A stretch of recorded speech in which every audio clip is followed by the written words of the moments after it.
Saya ditawari sejumlah sesuatu lah agar perkara itu bisa tidak dinaikkan gitu kan. Kita siap dengan berapapun ini. Berarti saya sekali tidak jujur. Saya belajar menjadi tidak jujur untuk terus-menerus. Ya saya bilang ya mohon maaf, kondisi hukum ini baik kan. Kondisi hukum yang baik dimulai dari aparat penegak hukumnya yang baik.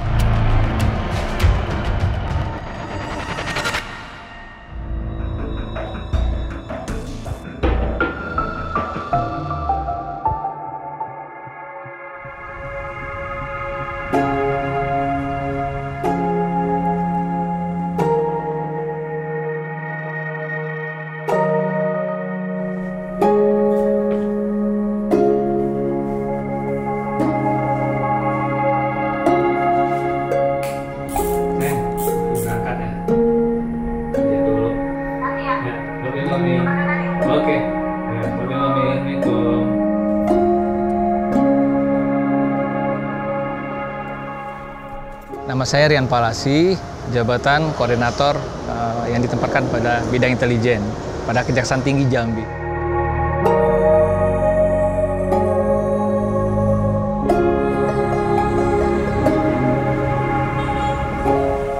Tupoksinya saya kan membuat kajian teknis kepada pimpinan. Nah, disinilah yang beberapa yang terkait dengan bidang intelijen, membuat telaah, membuat laporan-laporan dan kajian-kajian teknis yang disampaikan kepada pimpinan. Nah, jadi selain itu juga saya sering mendapat tugas dari pimpinan itu ya memberikan penyuluhan hukum, penerangan hukum, terus menjadi narasumber di berbagai instansi pengawalan oleh kejaksaan, dalam hal ini pengawalan proyek strategis nasional.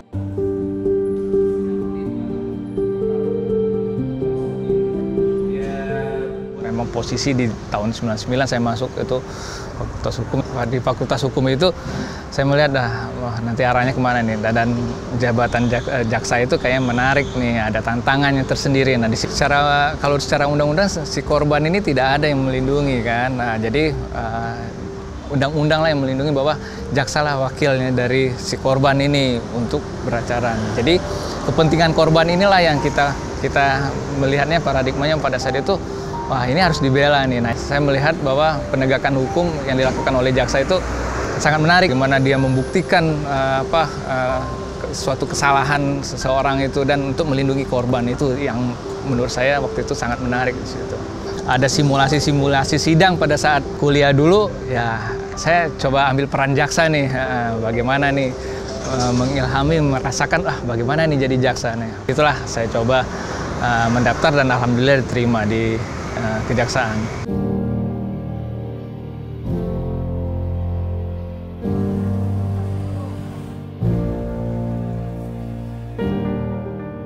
Pertama kali menjadi jaksa itu saya ditempatkan di Kalimantan Tengah, Kabupaten Gunung Mas. Di situ kurang lebih 3 tahun, lalu ke Jamdatun, terus pindah ke Kejaksaan Negeri Ciamis. Dari Ciamis saya ke Bogor, balik lagi saya ke Jamdatun, baru ke Jambi.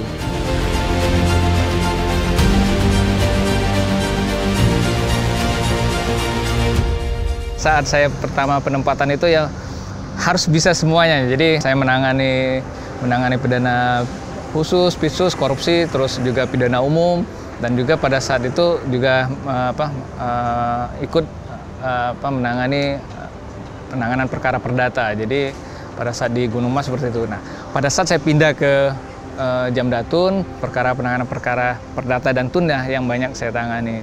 Dan pada saat saya pindah ke Ciamis, itu kebetulan waktu itu menjadi Kasipidum, ya beberapa perkara pidana umum saya tangani. Dan di Bogor saya menjadi KSBB, kasih barang bukti.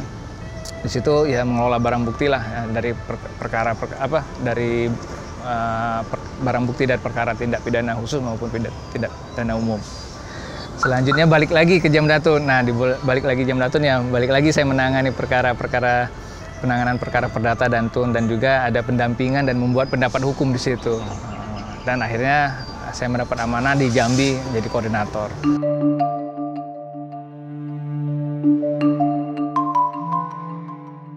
Jadi memang Kalau awal-awal jadi jaksa kan kadang-kadang tantangan-tantangan itu ada aja. Jadi ada kebakaran lahan waktu itu, kebakaran lahan yang melibatkan salah satu perusahaan sawit di sana.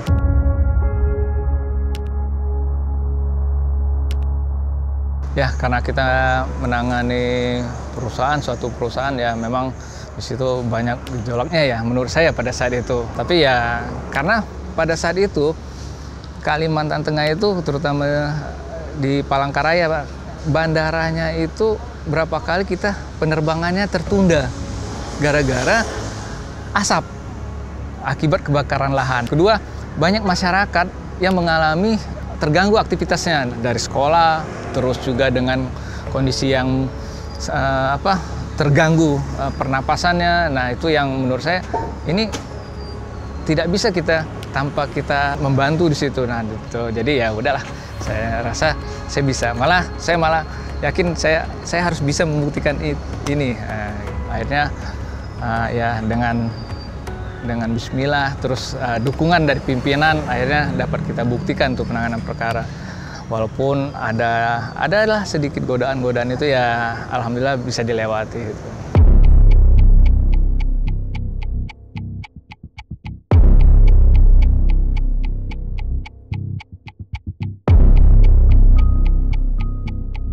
Saya ditawari sejumlah sesuatu lah untuk bisa agar perkara itu bisa tidak dinaikkan gitu kan. Ya saya bilang ya mohon maaf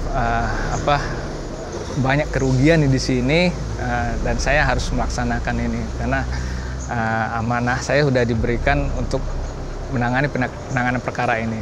Nah, itu aja sih. Terus ya berkali-kali akhirnya mungkin ya mereka pun berbagai macam cara ya karena tidak tembus ke saya kemana-mana. Akhirnya ya saya tetap nyatakan bahwa ini harus tetap berjalan sesuai dengan prosedur hukum yang berlaku pada saat itu.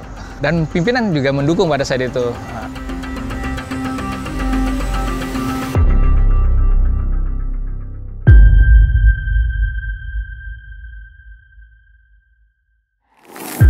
Terus juga perkara pembunuhan satu keluarga yang 7 tahun baru ditemukan itu pelakunya. Jadi pada saat itu saya juga nggak tahu, tiba-tiba saya dihubungi waktu itu dari Kejaksaan Tinggi bahwa ada perkara pembunuhan satu keluarga. Ada bapak, ibu, anak di situ korbannya dan belum terungkap 7 tahun dan akhirnya pada saat itu ditemukanlah yang diduga pelakunya.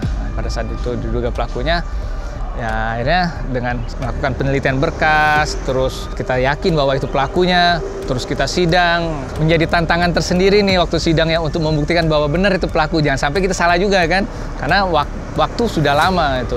Pada saat itu ada salah satu pejabat lah di daerah itu yang kemungkinan masih kerabat, nyatakan bahwa bisa nggak ini awalnya mau bisa tidak ini dilakukan penahanan rumah atau penahanan kota atau ditangguhkan penahanannya. Saya bilang, Pak, ini pembunuhan satu keluarga, saya nggak berani. Itu tidak bisa karena pembunuhan satu keluarga lagi dan jangka waktunya udah lama ini tidak ditemukan. Berarti kan dia pada saat melakukan pembunuhan itu tidak serta-merta menyerahkan diri kan, berarti dia menganggap dirinya tidak salah. Jadi kita harus melindungi kepentingan korban di sini.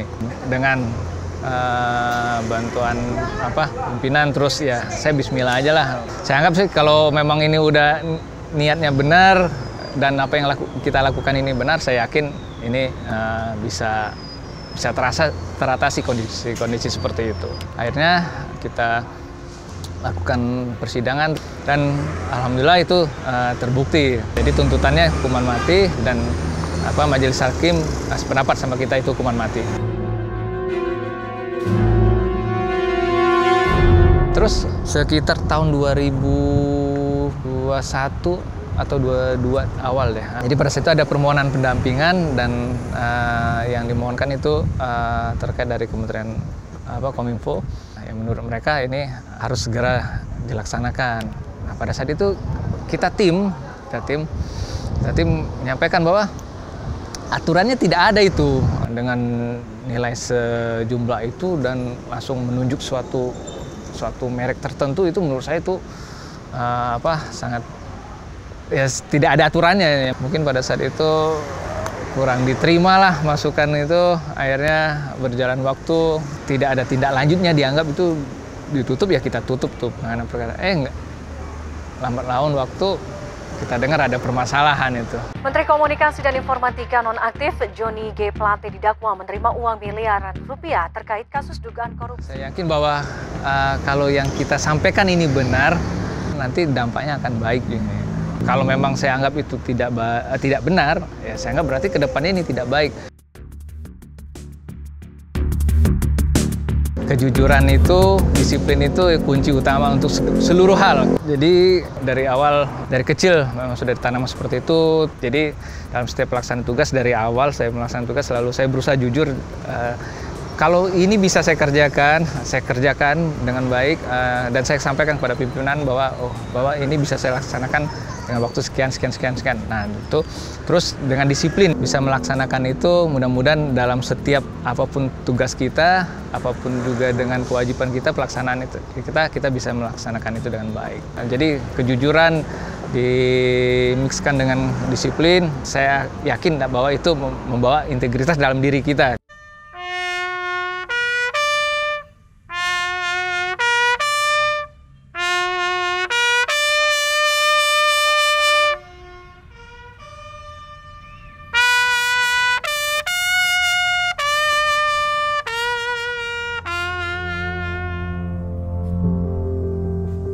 Jadi integritas itu suatu keniscayaan. Kita selain sebagai bagian daripada negara ini, lembaga pemerintah juga lembaga negara. Itu kita Undang-Undang Intelijen Negara, Undang-Undang 17/2011. Kita adalah bagian daripada intelijen negara. Nah, di situ kita diharapkan betul bisa memberikan kontribusi secara nyata, perkiraan secara nyata kepada negara dalam rangka untuk mengambil kebijakan. Nah, oleh karena itu setiap pekerjaan harus memang terukur dan harus mempunyai integritas. Jadi integritas itu sebenarnya sudah kita bawa sejak lahir. Mulai dari dalam kandungan itu sudah diajarkan. Nah, tinggal kita bagaimana memulihkan itu kembali di dalam pelaksanaan pekerjaan kita sehari-hari. Sehingga apa-apa nilai-nilai baik, norma-norma baik yang sudah kita pelajari dulu sejak kita dalam kandungan, hari ini bisa kita wujudkan, kita terapkan untuk kepentingan masyarakat.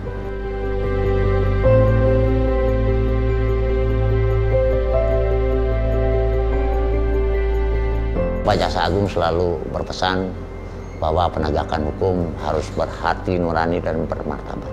Jadi beliau menjadi role model dalam hal integritas. Oleh karena itu kami di sini juga harus menerapkan dan juga menunjukkan baik kepada teman-teman di kantor maupun kepada masyarakat. Saya menyampaikan kepada teman-teman semua di Kejaksaan Tinggi Jambi, Wilayah Hukum Kejaksaan Tinggi Jambi ini, integritas tidak hanya slogan, tapi harus muncul dalam bentuk kerja nyata. Jadi kami di Kejaksaan sendiri dalam setiap penilaian, baik terhadap hal mutasi, promosi, itu integritas itu selalu angka tertinggi, di angka 60. Nah, kinerja dan lain sebagainya itu di 40. Ya Alhamdulillah ya, tahun 2022 itu Kejaksaan Tinggi Jambi mendapatkan predikat ZI WBBM. Zona integritas wilayah birokrasi bersih melayani. Makanya memang betul-betul lebih mengedepankan integritas.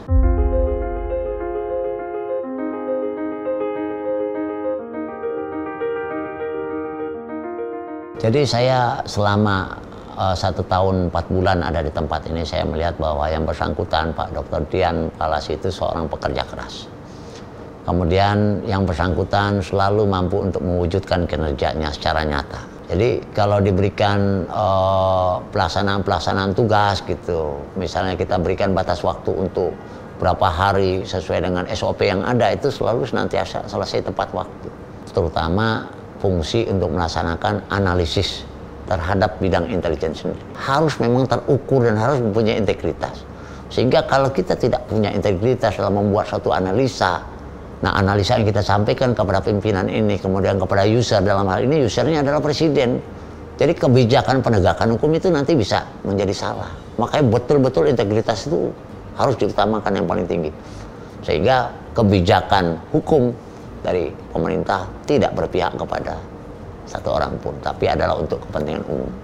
Nah, itu saya lihat di diri Pak Dr. Dian Palasi ini ada. Pak Rian juga memberikan contoh kepada teman-teman yang lain, kepada bawahnya. Nah, sebagai koordinator, orang yang dituakan di bidang intel di bawah asisten intelijen, ya mereka, Pak Rian ini juga bisa mengayomi junior-juniornya atau adik-adiknya, itu kasih-kasihnya, termasuk juga di pelaksana-pelaksana yang ada di tempat itu. Sehingga saya minta Pak Rian, kamu harus bisa jadi mentor buat teman-teman di bidang intelijen.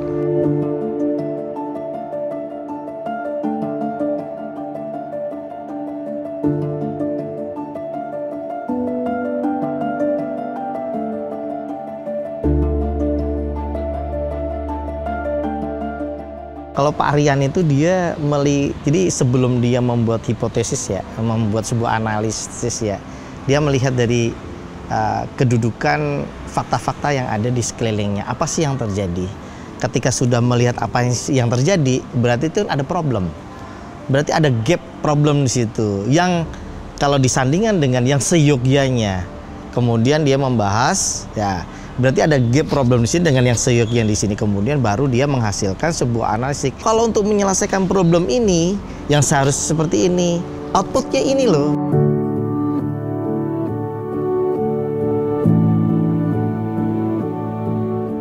Ketika kita selalu diskusi, itu akan terlihat sekali integritasnya dia. Integritas itu sangat, kalau dibilang harga mati, iya harga mati ya. Karena apa? Yang namanya integritas itu kan keselarasan ya sebenarnya, baik tingkah lakunya dia, ya kan, bagaimana sesuai dengan norm nggak sih sebenarnya gitu kan. Dia selalu menggunakan analistik fakta disandingkan dengan regulasi yang ada. Jadi, oh ini problem, ya kan, bagaimana dia bisa memecahkan masalah dengan patokan-patokan sebuah peraturan yang seharusnya. Kalau ini melenceng, ya dia nggak bisa. Cuman disitulah sebenarnya nilai plusnya dia. Dia berpegang teguh, sifatnya ya, berpegang teguh dengan prinsipnya dia bahwa ini yang benar. Tapi benarnya ini memang dia didukung dengan argumen-argumen yang seharusnya gitu loh. Kalau saya bilang ya agak saklek lah gitu loh, agak saklek. Tetapi dia masih bisa menerima masukan-masukan. Itu yang hebatnya itu di situ ya. Saya lihat integritas tuh kayak iman. Dia naik turun. Tapi saya kira dia orang yang konsisten. Dan dia selalu memberikan, yang saya lihat ya, dia selalu terdepan untuk memberikan masukan yang konstruktif dan nyata. Berteman dengan dia banyak belajarnya. Setidak-tidaknya dia akan memberikan contoh buat saya. Dia akan menjadi sebuah pengingat ya. Ada sosok Rian yang memiliki integritas yang luar biasa.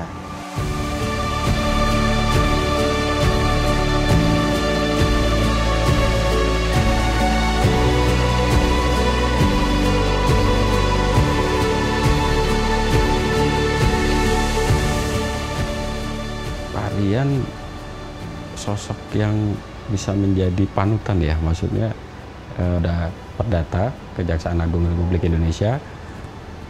Pengalaman-pengalaman dari Pak Rian sangat membantu kami ya dalam memecahkan permasalahan yang ada di dalam pelaksanaan tugas, khususnya di pengawalan dan pengamanan pembangunan strategis. Sangat berpengaruh ya tentunya Pak Rian terkait dengan, karena dalam kegiatan pengawalan pembangunan strategis yang kita lakukan pada seksi pengamanan pembangunan strategis, integritas sangat dibutuhkan, yaitu sikap ataupun perilaku moral, nilai yang bisa menjadi pedoman kami ya, pedoman kami dalam melaksanakan tugas, karena beliau juga tentunya memiliki pengalaman yang lebih luas dan sangat bertanggung jawab terhadap pekerjaan. Beliau sangat menguasai khususnya terkait dengan sisi pemetaan ataupun pengkajian peraturan perundang-undangan. Beliau itu memiliki jiwa pemimpin ya, kalau saya mengayomi, terus dapat menjadi panutan kami karena dari sisi keilmuan, sisi pengalaman beliau itu, dan tidak pelit ilmu. Nah, jadi beliau juga solutif.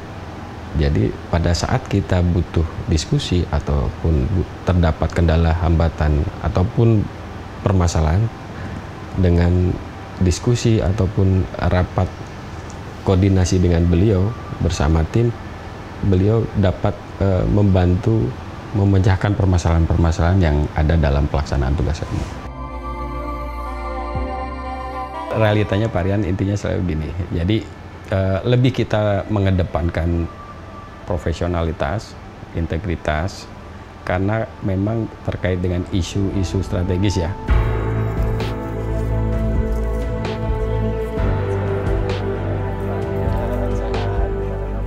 Yang terjadi itu di dalam kegiatan kita itu pasti disorot oleh sosial kontrol. Dalam hal ini kan ada masyarakat, ada mungkin LSM, media itu, yang mana menurut penilaian dari sosial kontrol itu, kegiatan pengamanan pembangunan strategis yang kita laksanakan itu hanya untuk melegitimasi atau melindungi beberapa stakeholder ataupun proyek yang sedang dikerjakan.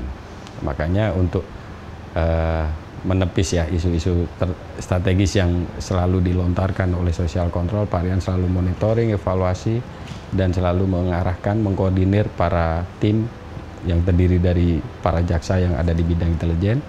Intinya selalu bekerja secara profesional, terus beretika yang baik, dan tentunya tidak menjaga kepercayaan atau trust dari stakeholder.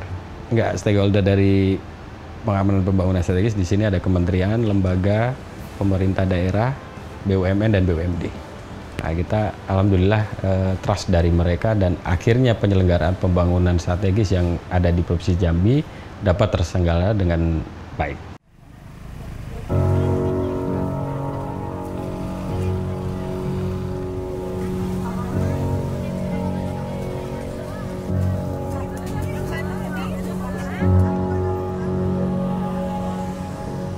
Saya takut kalau saya melakukan sesuatu itu nggak benar. Pertama kan kita yakin dulu bahwa memang yang kita lakukan ini benar. Terus disiplin tinggi, jadi saya nggak bilang saya disiplin tinggi, tetapi saya berusaha untuk dalam melaksanakan tugas itu selalu disiplin. Nah, disiplin itu baik dari administrasi sampai pelaksanaan tugas. Nah, menurut saya kalau beberapa kewajiban jujur, disiplin, dan kita merasa sudah cukup dengan kondisi yang kita punya, dan kita akan melaksanakan dengan pekerjaan itu dengan sebagaimana mestinya, ya saya yakin itu bisa kita terapkan, dan itu tidak akan berdampak ke dalam pelaksanaan tugas kita. Karena pada saat kita tidak jujur, saya khawatir malah dalam penanganan perkara kita menjadi juga tidak jujur ini. Nah, mulailah nanti kita dari kita bohongi pimpinan, mulai kita bohongi hati nurani kita sendiri, dan sampai bisa kita bohongi itu penanganan perkaranya sendiri, itu kita bohongi, bahwa yang seharusnya kita bisa melaksanakan pembuktiannya dengan menyatakan dia bersalah, maksimal dia bersalah, karena mungkin tidak jujur tadi kita kurangi sedikit kesalahan dia itu. Nah, itu yang saya anggap bahwa itulah integritas kita, dan itulah integritas dari jujur dan disiplin tadi. Dalam setiap diskusi, dalam setiap penanganan suatu perkara dan diskusi itu, saya selalu sampaikan ke teman-teman jaksa bahwa paling penting itu kita tanamkan kejujuran dan kedisiplinan dalam setiap pelaksanaan tugas kita. Nah, selalu berulang saya sampaikan, karena sekali kita tidak jujur, sekali kita tidak disiplin, tidak diikuti dengan kedisiplinan, maka itu nanti akan berakibat pada efeknya pada pelaksanaan tugas kita. Ya awalnya mungkin kita mendapat dispensasi lah, disiplinnya mulai berkurang. Lama-lama kebiasaan ini yang khawatir kita, kalau kita biarkan terus-menerus, ini akan membawa dampak yang tidak baik bagi pelaksanaan tugas kita dan bagi institusi kita.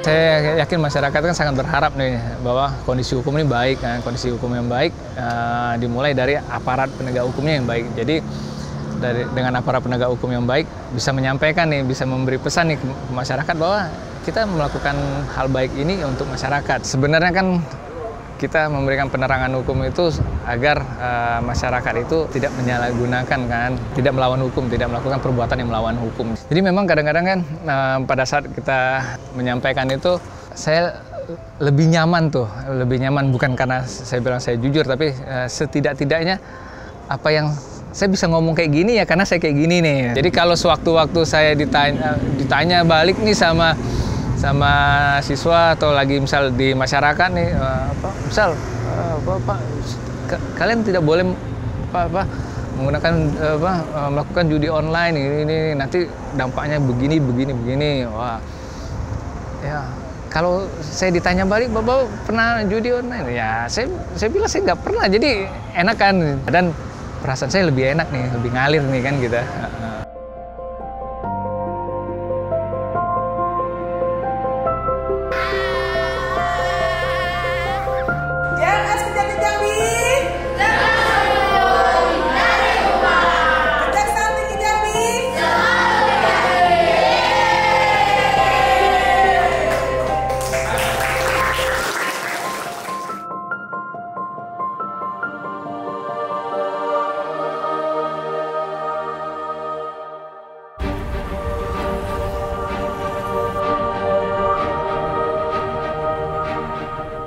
Pelayanan hukum ini memang tidak mudah karena yang ditemuin adalah masyarakat dengan berbagai macam karakter, berbagai macam pemikiran. Orang yang memiliki integritas itulah yang kadang-kadang bisa menyampaikan ide integritasnya dia, sehingga masyarakat itu akan melihat bahwa dia ada seorang role model dari kejaksaan.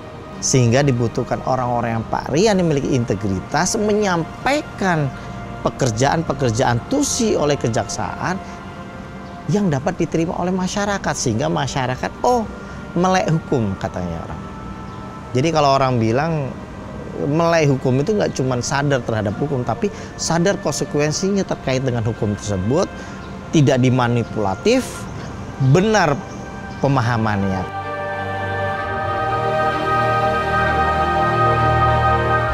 Kejaksaan Tinggi Jambi. Benar hukum, benar hukum.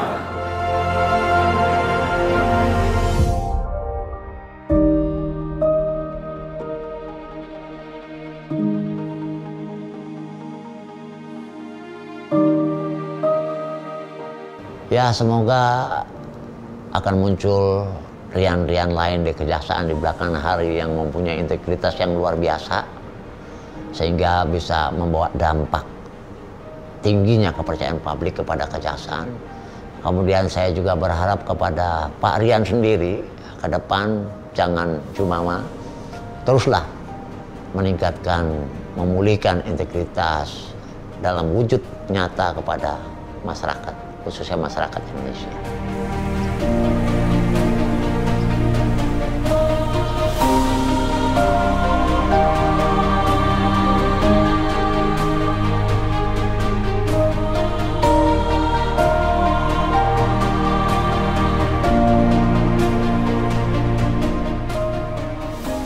Memang berat sih awalnya jadi jaksa itu, misal tiba-tiba lagi kondisi tertentu yang mohon maaf nih, pada saat uang kita lagi sedikit, tiba-tiba ada aja yang menangani, yang menawari, Pak ini ada sesuatu nih, tapi nanti saya jangan dituntut maksimal ya.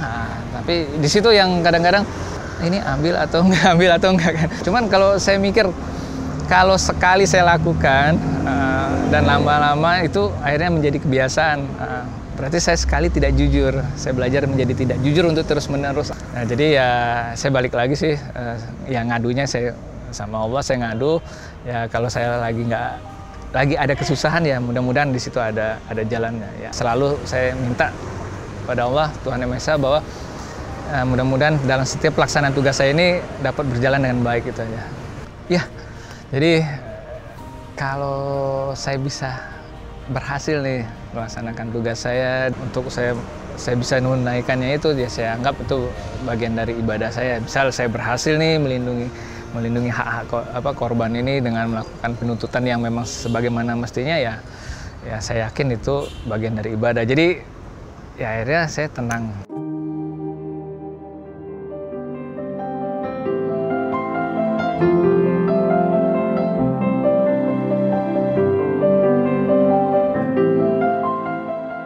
Dan yang paling penting juga, ya alhamdulillah saya punya istri sama anak-anak yang nggak banyak nuntut. Alhamdulillah memang dapat keluarga ya yang selalu merasa cukup. Jadi ya apa adanya ya memang segitu yang kita rezeki dari rezeki yang kita dapat segitu ya segitu yang kita jalani. Jadi ya standar-standar aja lah hidup itu.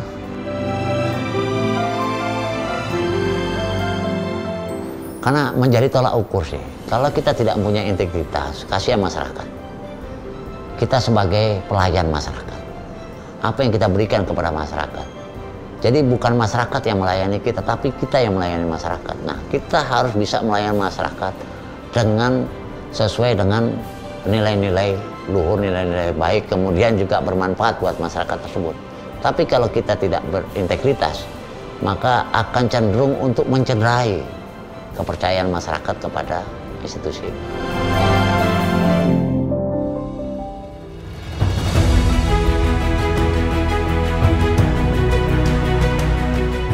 Masyarakat itu memang sangat menaruh harapan yang tinggi nih pada aparat penegak hukumnya untuk melaksanakan tugasnya dengan baik. Ya mungkin dengan saya melakukan hal kecil yang benar, mudah-mudahan itu membawa efek atau dampak yang besar lah. Saya ingin tiap penanganan perkara itu saya bisa membawa dampak yang baik itu dalam penanganan perkara itu. Yang selalu Pak Jaksa Agung sampaikan bahwa hati nurani itu tidak ada di dalam buku, terus adab dan etika itu yang lebih utama daripada pintarnya seorang jaksa, itu yang memang harus kita tekankan dan kita insafi, kita dari dalam hati kita bahwa kita yakinkan bahwa memang harus seperti itu dan diikuti dengan kejujuran dan kedisiplinan dalam pelaksanaan tugas.